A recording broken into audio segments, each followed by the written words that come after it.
Funding for Overheard with Evan Smith is provided in part by Hilco Partners, Texas Government Affairs Consultancy, and its global healthcare consulting business unit, Hilco Health, and by the Matson McHale Foundation in support of public television, and also by MFI Foundation, improving the quality of life within our community, and also by the Alice Kleberg Reynolds Foundation, and viewers like you. Thank you.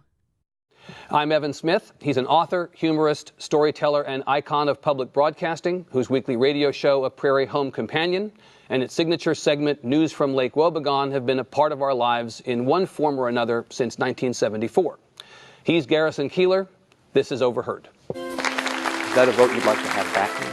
Because you're a judge or a justice in your case doesn't mean that you're free of personal opinions about that. You have a dimmer view of him than you have of presidents past. So when they take your name in vain, you just laugh it off. For the larger issue, though, in your mind, is that it's not about whether there ought to be a death penalty, but whether the death penalty as administered is fair.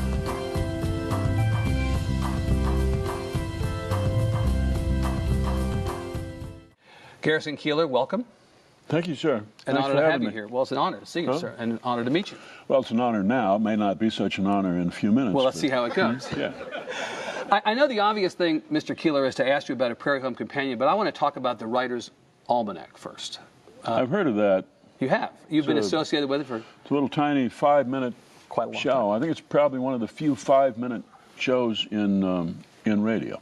But that's one of the great things about technology. We get it now for 5 minutes on the radio. We get it on a podcast. That's where I listen to it. I had no idea. Get it on the computer. Really? And I was listening to it just this morning, in fact. And you wished a happy birthday to John Irving and to Dr. Seuss and to Tom Wolfe. Told stories about Tom Wolfe's evolution from being a newspaper reporter to writing the books that we all know. And then you read a poem by Lucy Shaw called December. And then you signed off with your standard end, which I thought was, classic 5 minutes, just perfect, and it set my day off right. You've been doing this for a long time. Have been. Yeah. I like that poem by Lucy Shaw because in the last lines, she had a snow shovel, the sound of a snow shovel across concrete and tossing its light load onto a drift. I just felt there were a lot of people around the country who needed that poem. People in Austin, Texas, and people in Georgia and Florida, Hawaii. It's a beautiful sound, that scrape. We don't hear that sound very much. That scrape of the shovel. Yeah.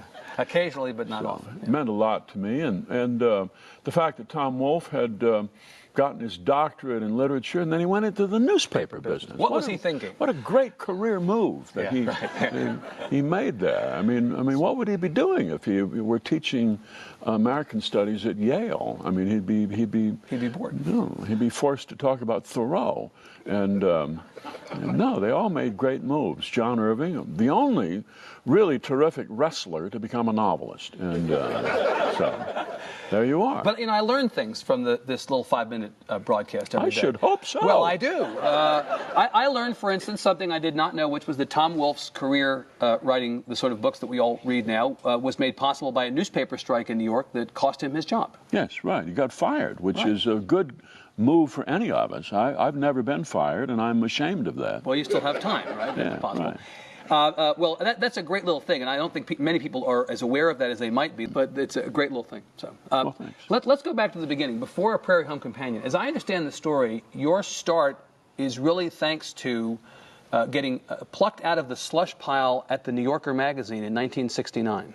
Yes. You had submitted a story to the New Yorker, as they say, over the transom. Yes. And a very kind young graduate of Wellesley or Smith or someone working at the New Yorker whose job it was to pore over this stuff plucked your story out. Barnard. Was it Barnard? Yeah. It was a very unprepossessing story called Local Family Makes Son Happy. So it was a parody of a newspaper story. Right. And it was about a family of a 17-year-old boy who are worried about him dying in a car crash, and so they hire a young woman to live with them and be his companion. And the piece ended with a recipe for fancy eggs, scrambled eggs.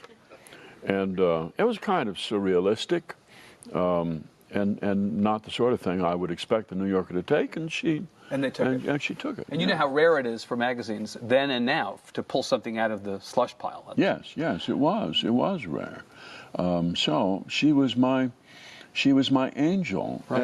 And being published in the New Yorker did me so much good. I wasn't aware of it at the time, thank goodness, in public radio, so that when 5 years after that I wanted to start this live variety show on Saturday afternoons before the Metropolitan Opera, the fact that I had been published in the magazine of S.J. Perelman and James Thurber and E.B. White gave me credibility to start a show.